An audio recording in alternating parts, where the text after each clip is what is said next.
Okay, this is all about starting the party, really, and possibly the most important part of the whole DVD, because what you do now sets a tone for everything else that's going to go for the rest of the party. So get this right and the rest of your party will be much easier. Now we've just, you've arrived, you set all your gear up, and for the first kind of maybe 4, 5, 6, 7 minutes, something like that, but you have to gauge it, you will be having some disco music running while the children arrive. Not all the children will arrive exactly at the same time, and they probably fade in over about 10 minutes or so. So for the first 10 minutes you need to be occupying them, but also you don't want to be kind of going into your show straight away, because obviously as other children arrive they will continually interrupt the show. And as you'll see in the party on the DVD of this one, you'll see that they arrive right up to the end of Bash Mr. Marvel on the Head, and it is an interruption, but because this trick called Bash Mr. Marvel, it's not a trick, but this kind of bit of fun called Bash Mr. Marvel on the Head is bitty, it means that it doesn't matter too much if they're kind of arriving in spits and spurts, so that's not the end of the world. So what you do is you put your music on for maybe kind of 6 minutes or 7 minutes or so, put some bubbles on, let them arrive and let them enjoy themselves, and already as the parents are as well, they are going to be seeing the children having fun, which makes them think, oh wow, they're going to be having a good time when they leave. So when you've kind of got to about 6 or 7 minutes past the beginning of the party, and you've got the majority of the children, if you've only got 3 or 4 children out of 20, for some reason after school they haven't all arrived on time, then just let it keep going, put bubbles on for a bit longer. But you'll get to know when you're feeling it's right to perhaps stop the music and getting on with the rest of the show. So what you do is you sit all the children down in the right places. We'll talk about that more at length in another DVD called Starting Up, which we'll do later on. So at the point where you've got them all sat on the floor, you introduce a game called Bash Mr. Marvel on the Head. Now the beauty of Bash Mr. Marvel on the Head is it's twofold. First of all, is it extremely good fun for the children. They love bashing you on the head, that kind of children's entertainer, magician in trouble kind of thing, they do love, and there's a bit of violence, but it's probably just about acceptable to most people. So that Bash Mr. Marvel on the Head, it's great fun for the children, but the second thing is, and it's really important, is that the fun they are having is completely coordinated and choreographed. They're not doing anything that they think, they're not the reason for them having fun, it's us the reason for them having fun. They know that if they sit very nicely they will get a go, and when they do get a go, boy, they're going to have some fun. So that's really worthwhile remembering. Another good thing about Bash Mr. Marvel on the Head is you come right down to their level. You don't sit on your bottom, but you just kind of kneel up slightly, so you're just above their height, so the people at the back can see. And because you're so close to them and just a bit higher than them, it gives you a great opportunity to be able to work out who the ones that you think are going to be hard work, and work out the ones you think are going to need a bit of help sitting down, all that kind of thing. It's also another great starter, because it enables you to say to the children, you know, the people that are sitting the best are the ones that are going to get chosen to come and bash Mr. Marvel on the head. And if they see, if you're saying arms crossed, legs crossed, and your ears crossed, or something like that, they'll all be sitting very nicely, but they know there'll be a reward if they sit nicely, because if they do sit nicely, then you choose them. And that hopefully will go throughout the show. They'll know that if you say they're sitting nicely, they're going to get chosen, which is highly unlikely, but it's still good bribery anyway.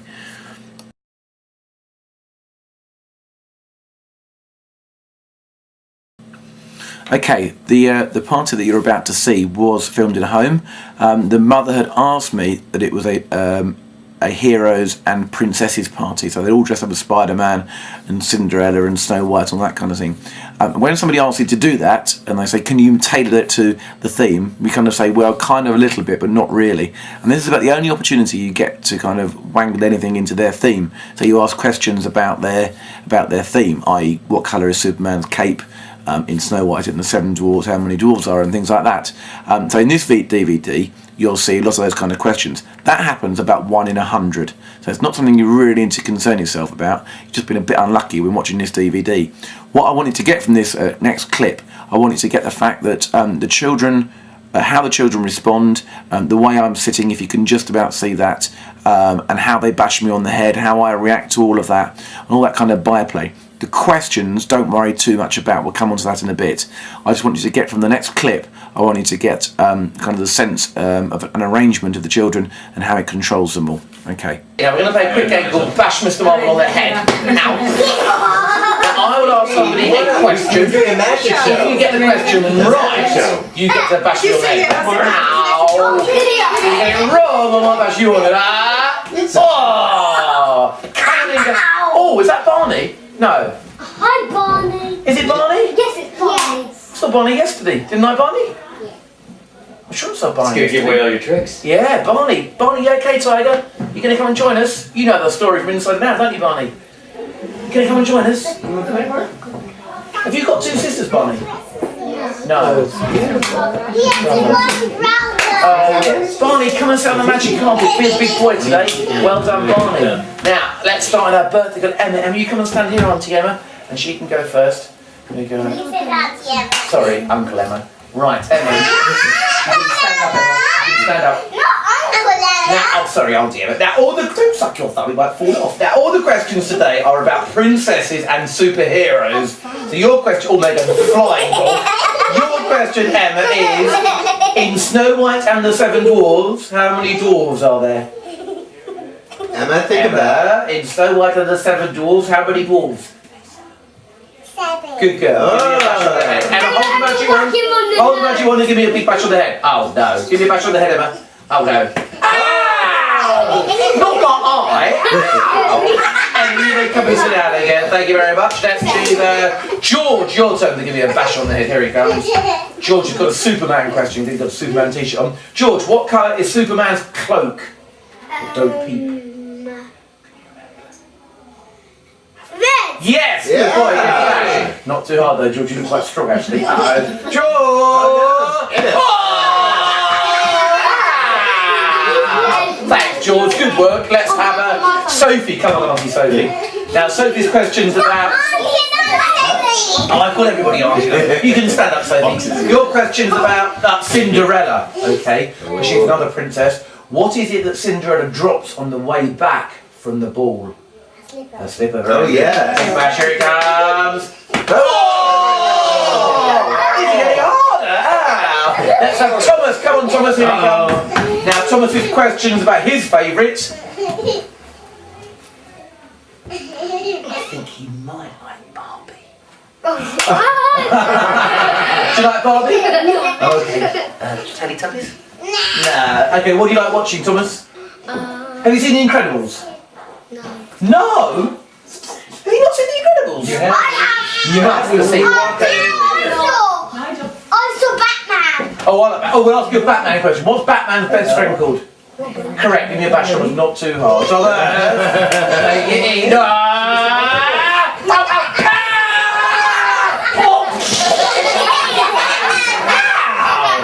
such a cheeky boy. Hi Henry, take a seat. Hi Auntie. Let's choose Georgina. Come on, Auntie Georgina. Oh, Jenny Delilla, where Henry's arms might come off. Ollie, lovely to see you, Ollie, as well. Now, your question, Georgina. Oh, now Georgina hasn't got a princess question. Her question's about Winnie the Pooh. Georgina, what does Winnie the Pooh like to eat? Honey. Sorry, what did you call me? Honey. Hey! She called me honey! Don't call me honey! I heard you! I'll ask something else. Georgina, your question is about bumblebees. What do bumblebees make? Honey. Hey! Give us a bash, Georgina, but not too hard. Oh, no. Oh! Wow! Let's have Barney! Come on, Uncle Barney. Can you give me a whack? Uncle Barney. Yeah, no, not too sure. Let Ollie have a go first. Ollie, come and give us a big whack. Dinosaur costume. Want to give me a whack, Ollie? No. Henry, come and give me a bash on the head. Just on the chair. Good boy. Oh, yeah. Do you want to go, Henry? Come on, Uncle Henry. Here he comes. Henry's question is... now Henry's got quite a hard question. Henry, what is the cube root of 93? Oh dear. Shall I bash Henry on the head? Yeah. No, Henry's just joking when he's pretending. Oh, phew, Henry, I'm so sorry. Okay, question is... have you seen The Incredibles? Yes. What's the name of the baby in The Incredibles? Can you remember? Baby... Anybody remember? Go on, Dylan. Jack Jack. Yes, good work. Henry, give me a big bash. Oh, no. Not really, Henry, you go sit down again. Dylan, did you have a go? I can't remember. No. Last one for Dylan. Dylan's question is, what colours does Spider-Man wear? Red. And? Grey. Yeah, black and? Blue. Blue. Good answer. Give me a bash on the head. Ow, ow, ow. Oh! He might have knocked my hair out. Did he knock my hair out? Ow, Dylan. Time to start the show. Here we go. Okay, my name is Mr. Marvel. But before we start the show, I need to go and blow my nose. I'm back in just 1 minute. Here we go. But by the way, please, no laughing when I blow my nose. No Hello, laughing. Thomas. No laughing. Go to Thomas's.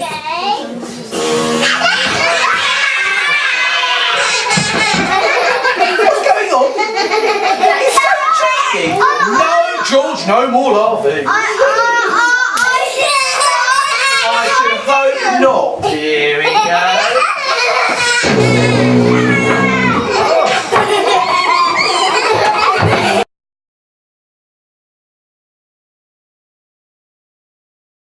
Now, the best way to sit is like this. You can't quite see on the camera, so I'm just going to turn around so you can see better.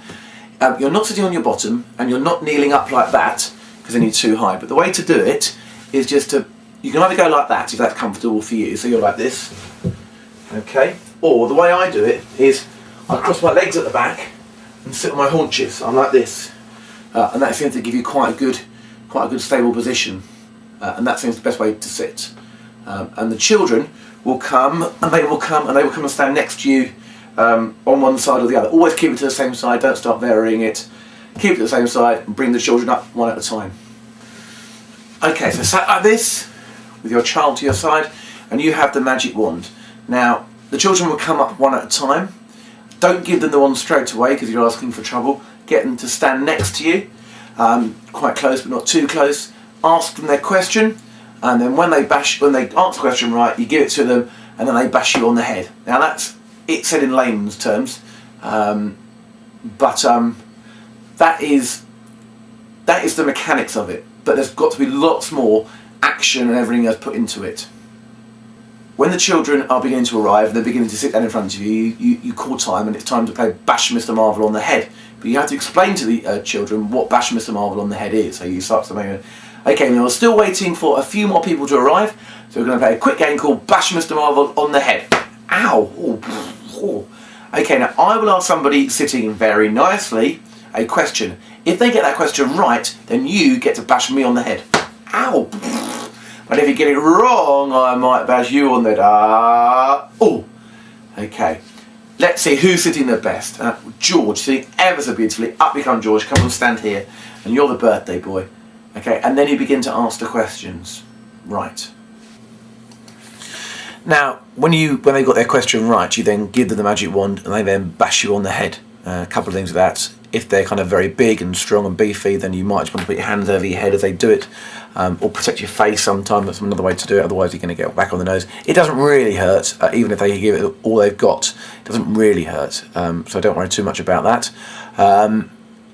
And when they hit you, you need to give the appropriate reaction. So when they give you a big whack, even if it's not a very big whack, you really make out that you've been injured. One of Mr. Marvel even rolls on the floor when he's being bashed. So when they bash you on the head, go, oh, give it everything. Really play up, overhand that bit, and really make it out that you've been injured. There are a couple of things worth noting that perhaps potentially could go wrong. They get overexcited. They might repeatedly bash you on the head. At all times you need to remain calm, really, and don't kind of get angry with them. So if they keep bashing you, in the end, just put your hand out, catch the magic wand as they bring it down, and just pull it away from them. They won't be expecting it, and it's quite easy to do. And also, they may run off with the magic wand. Don't worry about that. Don't go chasing them around the hall, because you will look silly. So if they run off with the magic wand, let them go, and then say, quick, chuck it back as hard as you can. And the thought from then, of them thinking, oh, I get to throw this, means that 9 times out of 10 they will throw that magic wand back to you. It doesn't happen very often, but it's just worth warning you about.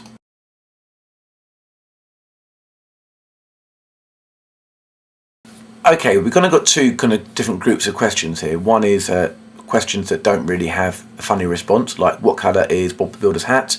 What colour is Thomas the Tank Engine? What colour is Postman Pat's van? All that kind of stuff. And they're best off aimed at your young ones. You can have some older ones like, what does Scooby-Doo like to eat? What's Scooby-Doo's best friend called? Just get watching some television really. And they're kind of just plain questions. Sometimes you need a plain question just to keep things going or whatever. And they are the nice simple ones. But then you also have the second group, which is slightly cleverer questions. So questions would be like, what does Winnie the Pooh like to eat? The answer is honey, obviously. And then you need to react as if the child has called you honey. So what I do, I say, okay, I'll pretend you're the child. What does Winnie the Pooh like to eat? Just before she says honey, I turn my head away back to the audience. She will then say honey, and I will come back to her and say, honey? Did you call me honey? You can't call me honey. Now, before she can get breath to kind of say, no, I was just answering the question, or even if the audience say, no, she was just saying that Winnie the Pooh likes honey. Before any of that happens, you then say, okay, I'll ask her completely different. What do bumblebees make? And you do the half turn again just before she answers. She says honey, you come back, and I hit the floor with the magic one. Dude, don't call me honey. And you can pretend to get cross. Obviously that crossness needs to be appropriate. So if they're very young, you don't get cross with them. If they're 5 or 6, you can say, don't call me honey, stop calling me honey. And you can get quite cross with them. So that's the honey one. Another one would be, what colour is a red Power Ranger? Red, oh yeah. In the Three Little Pigs, how many pigs are there? 3. They're just funny answers because they're obvious what the answer is. Maybe something like, what colour is an orange? Orange. Yeah, I know it's an orange, but what colour is it? Look, I've told you it's an orange. Stop saying orange. What colour is an orange? Orange. Look, stop saying orange for the last time, and don't you dare say orange. What colour is an orange? Stop saying orange. Why does she keep saying orange? And then the audience will shout, it is orange, yeah. Oh yeah, you should have said orange. You'll get it from the DVD. But that kind of idea of getting increasingly cross, something like, if you get the older boy up, for instance, you ask him, okay, what is or older girl, what's the cube root of 93? And when they say they don't know, you say, should I bash him on the head? But you don't. And they say, all right, I'll ask you an easy one. In the film of 101 Dalmatians, how many Dalmatians are there? 101. Okay? And what are all their names? Obviously, they won't know. Should I bash him on the head? But then they let them bash you on the head. So stuff like that, just making it a bit more fun. Okay, this part of the show, there's no getting away from it. We are using padding, waiting for children to arrive. So there's no arguing anything else. It really is padding. But some clowns and some other entertainers will do things like the hat falling off, and it really does. You just think, put your hat on and leave on, for goodness sake. Padding can get too much sometimes, and because it's quite repetitive, this part of the show, it could be argued it's padding. So we have to make the padding the best quality padding it can possibly be. So you use a question like, what does Winnie the Pooh like to eat, or what colour is an orange?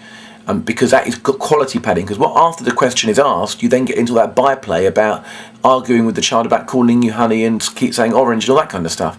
And that means that you're not just using the kind of asking the question, bashing on it, asking the question, bashing on the head. The interaction between you and the child about being called honey suddenly becomes a little routine in itself, and it's very funny. And that's what makes the padding here acceptable, rather than some other padding from other entertainers where they really won't do themselves any good.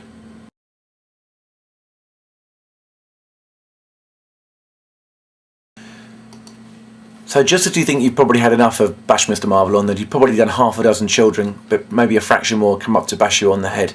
At that point, it is time to start the show. And you stand up, you put the magic wand into the dustbin on the top layer, and you say, okay, it's time to start the show. Oh, just before we start the show, I need to go and blow my nose. I'll back in 1 minute.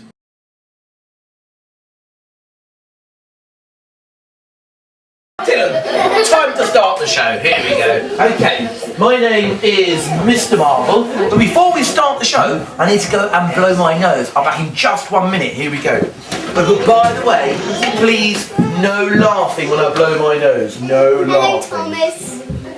No laughing. Go to Thomas's.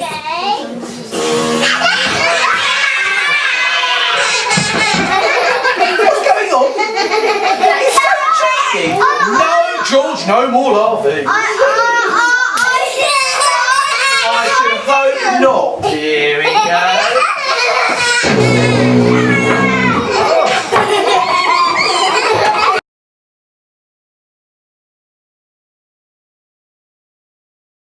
So you've just finished Bash Mr Marvel on the head, and the last child's gone to sit down in its seat, and you say, right, time to start the show. Oh, just before we start the show, I need to go and blow my nose. I'll back in 1 minute, and you kind of toddle off half around the back. You get halfway there and you bounce back again and say, oh, by the way, no laughing when I blow my nose. Then if they start to giggle, you can come back, as you walk back again, you can say, hey, no laughing. Then you go around the back, give a big raspberry, like that, and then they will start to laugh. And you come out, you run out really quickly and say, hey, no laughing. And go around the back and do it again and make it even a louder raspberry. And just do it twice, come out and say, hey, I said no laughing. Couple of tips, if they're very young, they might not laugh. So you have to come out and say, hey, were you laughing? Or stuff like that. So just kind of gauge it from that point of view. But not 95 times out of 100, it's not a problem at all. So that's just getting them to realise that the show is going to be even more fun and that they can actually laugh at you. It's not a problem for them to laugh at you. Occasionally you get a child say, I didn't laugh, Mr. Marvel, and you say, no, that's okay, you can laugh as much as you like. And then just kind of carry on from there. Okay, just a few closing thoughts. First of all, need to remember that this is bridging the gap between the children arriving and you being ready for your show. That kind of transition of 8 minutes or so, and you need this bit of bash Mr. Marvel on the head and the nose blowing as a kind of that transitional stage. One of the most important things about this bit is the fact that you're indicating to the children that they are going to have fun. And actually, when you think about it, holding a fluffy magic wand and bashing some man around the head with it is about as much magic, as much fun as you can possibly have. But it's done in such a way, asking the children that are sitting very nicely, arms crossed, next words, you're putting out there straight away at the beginning that yes, you're going to have the most immense fun, but actually it has to be controlled. They won't know they're being controlled, but they will come to kind of realise that that is how the fun's going to happen. And it also becomes subliminal. After a while they'll just be preconditioned to knowing to behave themselves in order to get to help. So this is a perfect start for that, making sure that the children realise that if they sit nicely then they will get to help. It must be remembered though that this is padding. However it comes down to it, it really is padding. So it has to be kept snappy and it has to be kept very funny. The snappier and the funnier it is, then the less it'll feel like padding. So that's very well worth remembering. And the final thing, enjoy it. Use whatever you can find out and about that is funny. If you see a TV cartoon, just bring something in from it. And if you kind of add your own bits in, like I think Martin kind of sometimes pretends to chase them after they've run away from bashing you. You kind of chase them off a little bit, and that's quite funny, making sure that you get the right children. And just extra things. One of the Mr. Marvel rolls over when he gets bashed, all that kind of thing. Just express yourself through it, remembering at all times that it is padding and that we need to make most of it as we possibly can.